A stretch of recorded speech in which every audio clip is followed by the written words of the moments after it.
Hello বন্ধুরা, কেমন আছো তোমরা সবাই? আশা করি প্রতিদিনের মতন তোমরা খুব ভালো আছো। আজকে আবার আমি একটা নতুন ভিডিও নিয়ে চলে এসেছি। আজকে আমি তোমাদের সাথে শেয়ার করব এরকমের দেখো পুরনো টি শার্ট আমাদের কাছে থাকে, এগুলো আমরা কি ইউজ করব বুঝতে পারি না। আজকে সেই পুরনো জিনিস দিয়েই নতুন কিছু আবার করে দেখাবো। আশা করব আজকের ভিডিওটা তোমাদের ভালো লাগবে। প্রথমেই দেখো আমি এখানে নিয়ে নিচ্ছি একটা ফ্যানের বক্স, আর এরপরে আমি এখানে নিয়ে নেব একটা পুরনো টি শার্ট। তোমাদের কাছে যেমনি টি শার্ট থাকবে ছোট বড় বিভিন্ন সাইজের তোমরা অর্গানাইজারটা বানিয়ে নিতে পারো। প্রথমে দেখো হাতের পার্ট থেকে আমি এখানটা কেটে নিচ্ছি। এই দুপাশটা হাতের দিকটা কেটে নেব, আর কাটার পরে আমার কাছে এরকমের পার্টটা চলে আসবে। এবারে কি করব, এই যে উপরের পার্টটা আমি কেটে নেব। উপরের পার্টটা আমার লাগবে না, সেই জন্য এটাকে সমান করে দেব। সমান করে দিয়ে এইভাবে দেখো উপরের পার্টটা কেটে আলাদা করে রেখে দেব। খুবই সিম্পল, কিন্তু খুব দারুণ একটা অর্গানাইজার রেডি হয়ে যাবে। এবারে দেখো আমি এটাকে উল্টো করে নেব, কারণ আমি এখানে সেলাই করব। তোমরা এই সম্পূর্ণ সেলাইটা হাত দিয়েও করতে পারো বা মেশিন। এবারে দেখো আমি যে জায়গাটায় দেখাচ্ছি ঠিক সেই জায়গাটাতে সেলাই করে নিতে হবে। এই পাশটাতে দেখো এরকম করে উল্টো করে আমাকে গোল করে সেলাই করে নেব, আর দু সাইডে কিন্তু খোলা রাখতে হবে। আশা করি তোমরা বুঝতে পারলে কিভাবে করতে হবে।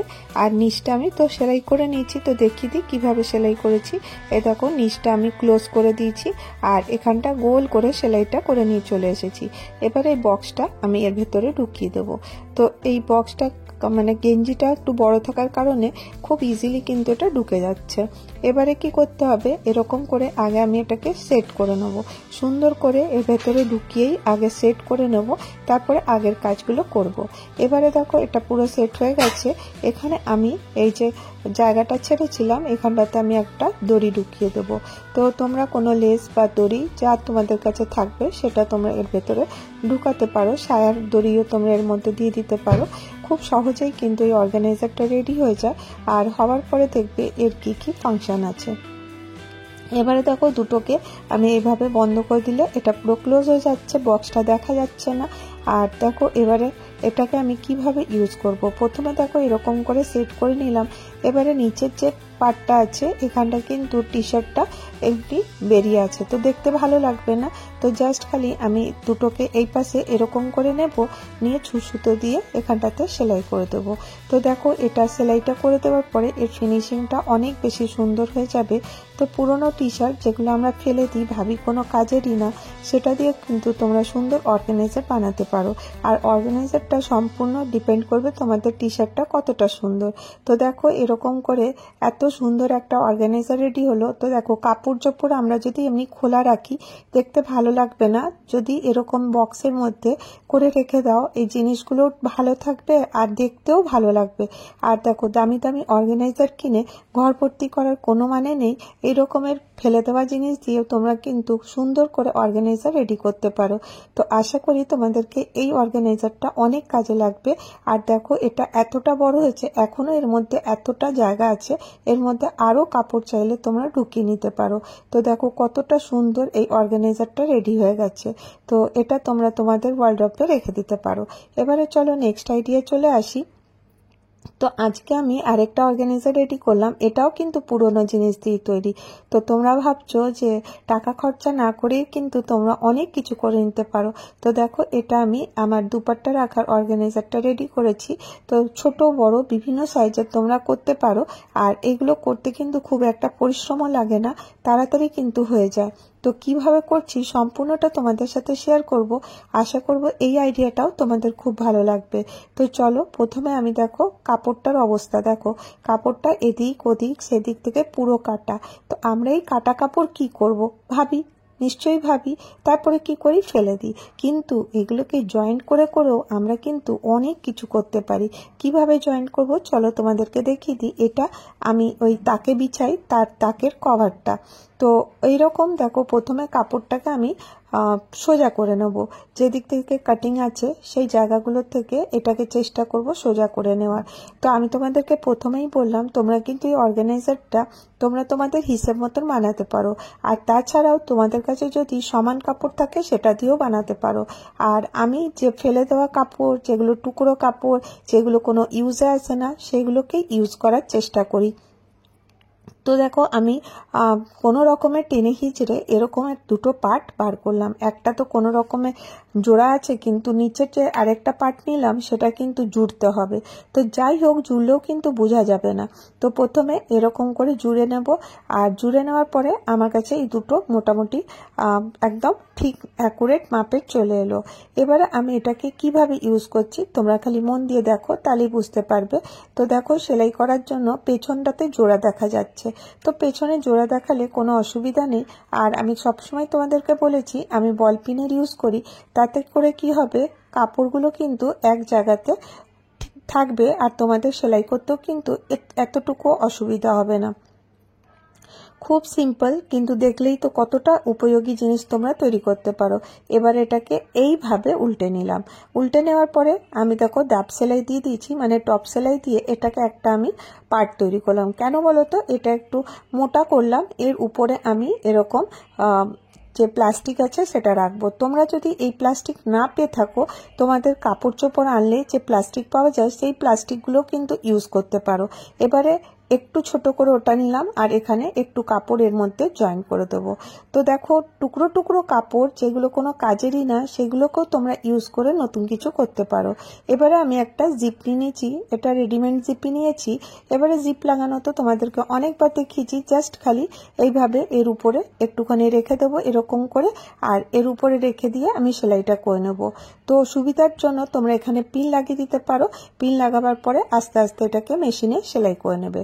এই পাশটা সেলাই হয়ে যাবার পরে অপর পাশটাও ঠিক এইভাবে সেলাই করবে। এরকম একটার উপরে একটা রেখে দেবে, রেখে দেওয়ার পরে সাইডগুলোকে সেলাই করে নেবে। তো খুব সহজেই কিন্তু এই অর্গানাইজারটা রেডি হয়ে যায়, কিন্তু দেখতে খুব সুন্দর লাগবে। তো দেখো, এটা আমি টপ সেলাই করে রেডি করে দিয়েছি। জাস্ট এইভাবে দেখো, এর উপরে আমি প্রথমে কি করলাম, এরকম করে যে কাপড়টা জয়েন করেছিলাম প্লাস্টিকের সাথে, সেটা আমি এর মধ্যে লাগিয়ে দিলাম। এইভাবে লাগিয়ে দেওয়ার পরে সেলাইটা করে নেব। এবার দেখো, সেলাইটা করে নিয়ে চলে এসেছি। এবার জিপটা খুলেও লাগিয়ে দেখিয়ে দিলাম যে একদম ঠিক লেগেছে। এবারে এই পাশে আমি এরকম করে নিয়ে নেব। তো আশা করি তোমরা বুঝতে পারছো যে কিভাবে করছি। তো দেখো, এরকম করে নিয়ে নেওয়ার পরে এই সাইড দুটোকে মিলিয়ে নেব, আর দিয়ে সাইড দুটোতে সেলাই করে দেবো। আর নিচের পার্টটাও কিন্তু আমাকে সেলাই করে নিতে হবে, তিন দিকটাই কিন্তু সেলাই করে নিতে হবে। কিন্তু তার আগে একটু মনে রাখবে যেন জিপটা একটু খোলা থাকে, নাহলে তিন দিকটা সেলাই করার পরে জিপটা খুলতে কিন্তু খুব অসুবিধা হয়ে যাবে। সেই জন্য একটু ওপেন করে রাখবে জিপটা, তারপর এরকম করে টার্ন করে নেবে। তো দেখো, এরকম করে টার্ন করে নেওয়ার পরে এই অর্গানাইজারটা রেডি হয়ে গেল। তো দেখো, টুকরো কাপড় বা বাড়িতে যা জিনিসপত্র আছে আমি চেষ্টা করি সেগুলো দিয়েই তোমাদের কাছে নতুন কিছু করে আনার। তো খুব সিম্পল আইডিয়া। আশা করব আজকের এই আইডিয়াটা তোমাদের ভালো লেগে থাকবে। আর এটা তোমরা মাল্টিপারপাস ইউজ করতে পারো, এতে তোমাদের প্রয়োজনীয় কোনো ফাইলের মতন ইউজ করতে পারো বা কোনো জিনিস রাখতে পারো। তো আরেকটু সুন্দর দেখাবার জন্য আমি এখানে একটা গোল্ডেন রিবন এরকম বো বানিয়ে নিয়েছি, আর এখানে সুতো দিয়ে আমি সেলাই করে দিচ্ছি। তোমরা চাইলে এখানে গ্লু গান দিয়েও এটাকে স্টিক করে দিতে পারো। তো দেখো, এটা মনে হচ্ছে কি একদম ছেঁড়া খোড়া কাপড় দিয়ে তৈরি হয়েছে। তো ফেলে দেওয়া জিনিস তোমরা এবার থেকে ফেলবে না, একটু জুগিয়ে রাখবে। আর নতুন নতুন আইডিয়া আমি তোমাদের সাথে শেয়ার করব, সেগুলো অ্যাপ্লাই করে নতুন কিছু তোমরা বানিয়ে নিতে পারো। এখানে দেখো কতটা সুন্দর লাগছে। এবারে আমি এর মধ্যে দুপাট্টা বা তোমরা এটা মাল্টিপারপাস ইউজ করতে পারো, আগেই বললাম। এর মধ্যে তোমরা নিজেদের মেকআপের জিনিস বা ফাইলের মতনও কিন্তু এটা ইউজ করতে পারো। দেখতে ছোট হলেও কিন্তু খুব কাজের। আশা করি এই ছোট্ট আইডিয়াটা ভালো লেগে থাকবে। এবারে চলো নেক্সট আইডিয়া চলে আসি। এই যে ফরচুনের আটা প্যাকেট নিয়ে নিয়েছি, আটা প্যাকেটটা আমি এইভাবে খুলে নিচ্ছি। খুব সিম্পল একটা আইডিয়া। এবারে আমি একটা পুরনো শাড়ির ছেঁড়া নিয়ে নিয়েছি। তোমাদের কাছে যদি দুপাট্টা থাকে, যে কোনো কাপড় থাকে, যদি ভালো কাপড়ে বানাতে চাও, ভালো কাপড়ও তোমরা এর মধ্যে অ্যাটাচ করতে পারো। এটা কি কাপড় তোমরা অ্যাটাচ করবে সেটা সম্পূর্ণটা তোমাদের উপর ডিপেন্ড করে। এবারে দেখো, বল পিন লাগিয়ে আমি চারদিকটা সেলাই করে নিয়েছি। আমি তোমাদের সাথে অনেক ব্যাগ শেয়ার করি, তোমাদেরকে ভালো লাগে, সেই জন্য আমি চেষ্টা করি নতুন নতুন টাইপের ব্যাগ যেন তোমাদের সাথে শেয়ার করতে পারি। এবার দেখো, এটাকে আমি এরকম করে পুরো রেডি করে নিয়েছি, একটা পিস তৈরি হয়ে গেল। এবারে এটাকে এইভাবে দুটো টার্ন করে নেব, মানে ডবল ফোল্ড করে নেব। ফোল্ড করে নেওয়ার পরে এখানে আমাকে বেস বানাতে হবে। বেসটা আমি এখানে 4 ইঞ্চিতে দিয়ে দিচ্ছি। তোমরা 3 থেকে 4 ইঞ্চির মধ্যে বেশ বানিয়ে নিতে পারো। বেশটা কতটা বানাবে এটাও তোমাদের উপর ডিপেন্ড করে, তোমরা কত বড় ব্যাগটা বানাতে চাইছো। যাই হোক, আমি মোটামুটি এরকম একটা বানালাম, আর দু সাইডেও সেলাই করে দিয়েছি। আর নিচটা দেখো প্লাস্টিকের সাথে আমি কাপড়টা নিয়ে জয়েন করে দেবো। জয়েন করার আগে আমি এখানে বল পিন লাগিয়ে নেবো, তারপরে জয়েন করে নেব। তো দেখো কতটা ইজি হয়ে যাবে এটা বল পিন লাগাবার পরে। এবারে দেখো এটাকে আমি এইভাবে উল্টে নিলাম। তো উল্টে নিলে এটা কত সুন্দর একটা শেপ চলে এলো, একটা ছোট্ট ব্যাগের মতন রেডি হয়ে গেল। এবারে দেখো এই যে কোনাগুলো না আমি একদম পাতলা করে সেলাই করে নিয়ে চলে আসবো। একটু একটু কাপড় নিয়ে আমি সেলাই করে নিয়েছিলাম, তারপরে শেপটা কিন্তু এরকম হয়ে গেছে। এবারে একটা বেল্ট বানাবার জন্য ওই শাড়ির টুকরো কাপড় নিয়েছি, ওটাকেও আমি এইভাবে লাগিয়ে নিয়েছি। তো বেল্ট তোমরা নিজেদের হিসাবে লাগিও যে কতটা বড় কতটা ছোট লাগাতে চাও। এবার একটা ওয়েলক্রো নিয়েছি, ওয়েলক্রো নিয়ে আমি এটাকে এইভাবে স্টিক করে দেবো। তো দেখো কতটা ইজি এটা হয়ে যাবে। আর দেখো ওয়েলক্রো লাগাবার জন্য আমি এখানে গ্লু গানের ইউজ করছি। তোমরা চাইলে এটা সুতো দিয়ে সেলাইও করে নিতে পারো। যাই হোক, এটা কমপ্লিট হয়ে গেল। তো এটাকে আর একটু ডিফারেন্ট লুক দেওয়ার জন্য আজকে আমি একটু চেষ্টা করছি। তো কি করব বলো, যে কোনো কাপড় আর একটু সুন্দর লাগাবার জন্য আমি এখানে আজকে ফেব্রিক করে দেখাবো। তোমরা চাইলে কিন্তু এর মধ্যে কিছু গ্লাসও লাগাতে পারো, এটা সম্পূর্ণটা তোমাদের উপরে ডিপেন্ড করবে। তো প্রথমে আমি আমার ইচ্ছে মতন ড্রয়িংটা এর মধ্যে করে নেব। তো ড্রয়িং করার জন্য তোমরা হোয়াইট কার্বন পেপারও ইউজ করতে পারো, বা হাত দিয়েও তোমরা এমনি নর্মাল পেন দিয়ে ড্র করে নিতে পারো। করে নেওয়ার পরে আমি এখানে ফেব্রিক কালার হোয়াইট কালারে নিয়েছি আর ব্রাশ নিয়ে নিয়েছি। ফেব্রিক কালার, ব্রাশ আর একটা মান্ডালা আর্টের টুল নিয়েছি।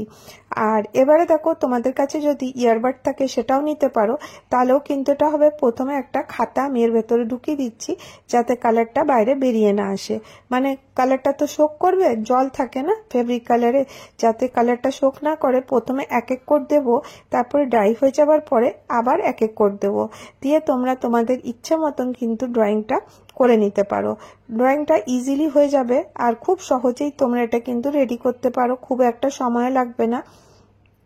আর দেখো যে কোনো জিনিস সাজানো নিজেদের উপর ডিপেন্ড করে, তোমরা কিভাবে সাজাতে চাও, তোমরা কিভাবে নিজের জিনিসটাকে আর একটু সুন্দর করতে চাও। তো অনেক কিছু ইচ্ছে করে, কিন্তু সময়ের অভাবে সেটা হয়তো করে উঠতে পারি না। যতটা পারি তোমাদের সাথে শেয়ার করি। তো দেখো একদম সিম্পল ভাবে এটা আমি ড্রয়িংটা করে নিলাম। করার পরে এটা যখন ড্রাই হয়ে যাবে তখন কিন্তু দেখতে ভালো হবে। আর একবার কালারটা করলে হবে না, ডবল বার করে নিতে হবে, তাহলে পরে কিন্তু এর হোয়াইট কালারটা সুন্দর হয়ে যাবে। তো দেখো খুব সিম্পল ভাবেই এই ব্যাগটা রেডি হয়ে গেল। আজকে আমি তোমাদের সাথে এই কটা আইডিয়া শেয়ার করলাম। যদি তোমাদের ভিডিওটা ভালো লাগে তাহলে একটা করে লাইক করে দিও, আর যদি অনেক ভালো লাগে অবশ্যই চ্যানেলটাকে সাবস্ক্রাইব করে নিও।